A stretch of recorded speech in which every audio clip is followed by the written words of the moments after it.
अशा गुन्हेगाराच्या फाईल सार्वजनिक होणार आहेत ज्याने केवळ अमेरिकेलाच नाही तर जगातील सर्वात शक्तिशाली नेत्यांना आणि अब्ज देशांना आपल्या तालावर नाचवलं होतं। 19 डिसेंबर 2025 ही ती तारीख आहे ज्या दिवशी अमेरिकेचे न्याय मंत्रालय जेफ्री एप्स्टीन प्रकरणाशी संबंधित हजारो पाने आणि लाखो ईमेल सार्वजनिक होणार आहेत। ही बातमी समोर आल्यापासून केवळ अमेरिकेतच नाही तर भारताच्या राजकीय वर्तुळातही मोठी खळबळ उडाली आहे। काँग्रेसचे ज्येष्ठ नेते पृथ्वीराज चव्हाण यांनी तर एक अत्यंत धक्कादायक दावा केला आहे। त्यांच्या मते या फाईल्समध्ये काही भारतीय नेत्यांची नावे समोर येतील आणि यामुळे देशाचा पंतप्रधान सुद्धा बदलला जाऊ शकतो। तर दुसरीकडे सुब्रमण्यम स्वामी यांनीही यात काही भारतीय मंत्री आणि खासदारांची नावे असण्याची शक्यता वर्तवली आहे। आजच्या व्हिडिओमध्ये आपण या प्रकरणाच्या मुळाशी जाणार आहोत। आपण समजून घेणार आहोत की जेफ्री एप्स्टीन कोण होता, ट्रम्प यांनी कोणत्या कायद्यावर स्वाक्षरी केली आहे आणि या फाईल्सचा भारताशी काय संबंध असू शकतो। नमस्कार, मी मृदुला आणि तुम्ही पाहताय थोडक्यात। या आंतरराष्ट्रीय रहस्याचा उलगडा करण्यापूर्वी सर्वात आधी आपल्याला हे समजून घ्यावं लागेल की हे प्रकरण अचानक इतकं चर्चेत का आलं। गेल्या महिन्यात अमेरिकेचे राष्ट्राध्यक्ष डोनाल्ड ट्रम्प यांनी एप्स्टीन फाईल्स ट्रान्सपरन्सी ॲक्टवर स्वाक्षरी केली। खरं तर अमेरिकन संसदेच्या दोनही सदनांनी हा कायदा प्रचंड बहुमताने मंजूर केला होता। हाऊस ऑफ रिप्रेझेंटेटिव्हमध्ये हा कायदा 427 विरुद्ध 1 अशा फरकाने पास झाला। इतक्या मोठ्या बहुमतामुळे ट्रम्प यांच्याकडे यावर स्वाक्षरी करण्याशिवाय दुसरा पर्याय नव्हता। या कायद्यानुसार आता अमेरिकेच्या न्याय मंत्रालयाला म्हणजेच DOJला येत्या 30 दिवसात एप्स्टीनशी संबंधित सर्व गोपनीय कागदपत्रे सार्वजनिक करावी लागणार आहेत। ही मुदत 18 डिसेंबरला संपत आहे आणि 19 डिसेंबरला हा अहवाल जगासमोर येण्याची शक्यता आहे। आता प्रश्न पडतो की या फाईल्समध्ये नक्की काय आहे। तज्ञांच्या मते हा डेटा प्रचंड मोठा आहे। यात 300 गिगाबाईटपेक्षा जास्त डिजिटल डेटा, हजारो ईमेल्स, फोटो आणि एप्स्टीनच्या खासगी विमानाचे, ज्याला लॉलिता एक्सप्रेस म्हटलं जायचं, त्याचे फ्लाईट लॉग समाविष्ट आहेत। एप्स्टीन कोण होता हे तुम्हाला माहीतच असेल। तो एक अत्यंत प्रभावशाली फायनान्सर होता ज्याच्यावर अल्पवयीन मुलींचे सेक्स ट्रॅफिकिंग केल्याचा आरोप होता।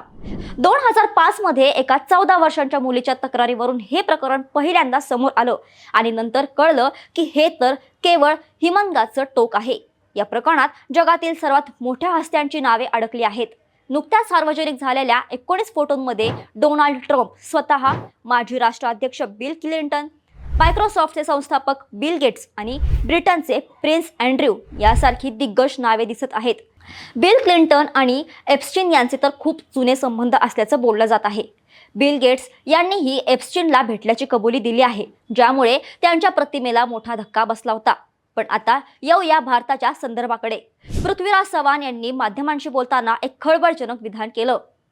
ते म्हणाले की या फाईल्समध्ये भारतातील काही आजी-माजी खासदारांची नावे आहेत। त्यांनी असा तर्क मांडला की या गौप्यस्फोटाचा परिणाम इतका मोठा असेल की भारताचे पंतप्रधान बदलले जातील आणि नागपूरशी संबंधित असलेली एखादी व्यक्ती पंतप्रधान पदावर बसेल। हा दावा ऐकायला खूपच धाडसी वाटतो, कारण आतापर्यंत कोणत्याही भारतीय नेत्याचे नाव अधिकृतपणे या यादीत आलेलं नाही। मात्र सुब्रमण्यम स्वामी यांनीही अशाच प्रकारचा दावा केला आहे की यात काही भारतीय मंत्री आणि खासदारांची नावं असू शकतात।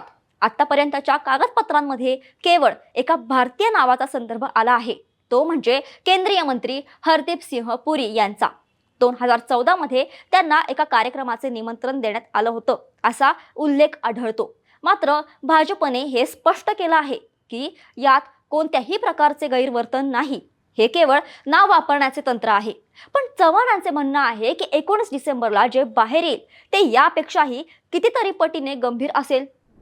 इथे एक मोठा संशय जेफ्री एप्स्टीनच्या मृत्यूवरही आहे। ऑगस्ट 2019 मध्ये न्यूयॉर्कच्या एका अत्यंत सुरक्षित तुरुंगात तो मृत अवस्थेत आढळला। पोलिसांनी सांगितलं की त्याने आत्महत्या केली, पण पृथ्वीराज चव्हाण आणि अनेक आंतरराष्ट्रीय तज्ञांच्या मते त्याची हत्या करण्यात आली असावी, कारण पोस्टमॉर्टम रिपोर्टमध्ये त्याच्या मानेची हाडे तुटल्याचं समोर आलं, जे सहसा गळा दाबल्यामुळे होतं। ज्या दिवशी ही घटना घडली त्या दिवशी तुरुंगाचे CCTV कॅमेरा सुद्धा बंद होते। मग विचार करा, इतक्या मोठ्या लोकांची गुपितं ज्याच्याकडे होती त्याचा मृत्यू इतका सोयीस्कर कसा असू शकतो। डोनाल्ड ट्रम्प आणि एप्स्टीन यांच्या संबंधांबद्दल बोलायचं झालं तर ट्रम्प यांनी एकेकाळी म्हटलं होतं की जेफ्री हा एक कमाल माणूस आहे आणि आम्हा दोघांनाही सुंदर मुली आवडतात। पण नंतर 2004 मध्ये एका जमिनीच्या व्यवहारामुळे त्यांच्यात वाद झाला आणि ट्रम्प यांनी त्याच्याशी संबंध तोडले. आता ट्रम्प स्वतः राष्ट्राध्यक्ष आहेत आणि त्यांनीच या फाईल्स सार्वजनिक करण्याच्या कायद्यावर स्वाक्षरी केली आहे. काही लोक म्हणतात की ट्रम्प हे स्वतःचे नाव स्वच्छ करण्यासाठी हे करत आहेत, तर काही म्हणतात की त्यांना लोकशाहीचा दबाव झुगारता आला नाही. मित्रांनो, या प्रकरणाचा परिणाम केवळ राजकीय नसून तो सामाजिक सुद्धा आहे. मीटू मुवमेंटच्या काळात जेव्हा व्हर्जिनिया गिफ्रे सारख्या पीडित मुलींनी पुढे येऊन आवाज उठवला, तेव्हा जगाला समजलं की सत्तेच्या उच्च वर्तुळात किती घाणेरडे प्रकार सुरू आहेत. व्हर्जिनिया गिफ्रेने आरोप केला होता की तिला ट्रम्प यांच्या मार-ए-लागो रिसॉर्टमधूनच भरती करण्यात आलं होतं.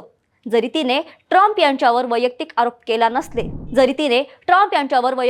केले नसले तरी अशा प्रकारच्या रॅकेटसाठी बड्या नेत्यांच्या मालमत्तांचा वापर होणे ही चिंतेची बाब आहे. आता प्रश्न हा उरतो की 19 डिसेंबरला खरोखरच काही भारतीय नावं समोर येतील का? अमेरिकेच्या न्याय मंत्रालयाने आतापर्यंत असा कोणताही अधिकृत संकेत दिलेला नाही. पण जर सुब्रमण्यम स्वामी आणि पृथ्वीराज चव्हाण यांचे दावे खरे ठरले तर भारतीय राजकारणात एक अभूतपूर्व परिस्थिती निर्माण होऊ शकते. जर कोणत्याही नेत्याचं नाव अशा आंतरराष्ट्रीय सेक्स स्कॅन्डलशी जोडलं गेलं तर ते केवळ त्या नेत्यासाठी नाही तर देशाच्या प्रतिमेसाठी सुद्धा हानिकारक असेल. आपल्याला हे लक्षात घ्यावं लागेल की पृथ्वीराज चव्हाण हे स्वतः PMO मध्ये मंत्री राहिले आहेत, त्यामुळे त्यांच्याकडे काही अंतर्गत माहिती असू शकते असा एक वर्ग मानतो. पण जोपर्यंत अधिकृत अहवाल येत नाही तोपर्यंत याला केवळ राजकीय तर्क मानले पाहिजे. पण एक गोष्ट मात्र नक्की आहे की या फाईल्स सार्वजनिक झाल्यावर जगातील अनेक बड्या लोकांच्या चेहऱ्यावरील मुखवटे उतरणार आहेत. मग मित्रांनो, तुम्हाला काय वाटतं?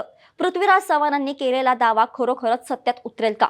19 डिसेंबरला भारताचा राजकीय नकाशा बदलेल का? आणि सर्वात महत्त्वाचं म्हणजे सत्तेत बसलेले लोक अशा प्रकारच्या कृत्यांसाठी जबाबदार धरले जातील का? तुमचं मत खाली कमेंट्समध्ये नक्की सांगा. हा विषय खूपच गंभीर आणि संवेदनक्षम आहे, त्यामुळे यावर तर्क करण्यापेक्षा पुराव्यांची वाट पाहणं जास्त योग्य ठरेल. जर तुम्हाला हा व्हिडिओ माहितीपूर्ण वाटला असेल तर याला नक्की लाईक करा. हा विषय तुमच्या मित्रांपर्यंत पोहोचवण्यासाठी शेअर करा आणि अशाच महत्त्वाच्या आंतरराष्ट्रीय आणि राजकीय घडामोडींच्या सखोल विश्लेषणासाठी थोडक्यातला सबस्क्राईब करायला विसरू नका.